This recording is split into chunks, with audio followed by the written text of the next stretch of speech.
mga ganap sa pagsalubong namin sa bagong taon 2025. Happy New Year everyone! Hello ladies and gentlemen, for today's video, i-share ko sa inyo ang naging experience namin sa pagsalubong namin ng bagong taon 2025. Oo nga pala, dahil naiwan kami ng eroplano kaninang umaga, wala kami ibang choice kundi ang bumalik na lang dito sa bahay at dito na lang namin sasalubungin ng bagong taon. Niyaya ko nga pala si Habi na bumaba bago mag alas 12 kasi baka mauna siyang pumutok o baka mauna siyang magpaputok bago magputukan ng mundo. Tuwang-tuwa nga pala yung mga kasamahan ko dyan dahil nasindihan na nilang kanilang paputok.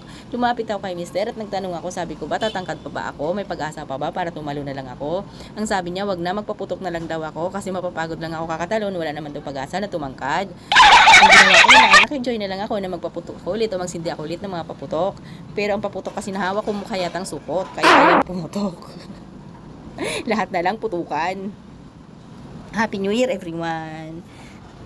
Inaantay ko talaga na pumutok yung fireworks kaya ako bumaba dito dahil gusto ko abangan ang pagsindi nila ng fireworks. First time nga namin sasalubungin ng bagong taon na nasa labas kami ng bahay.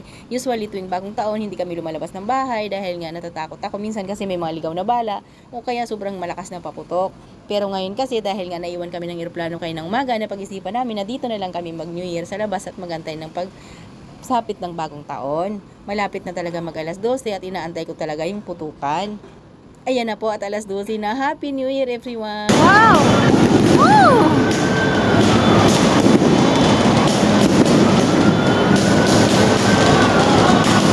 Hey! Happy New Year! Wow! Woo! Ay, doon pala oh! Wow! Wow! Happy New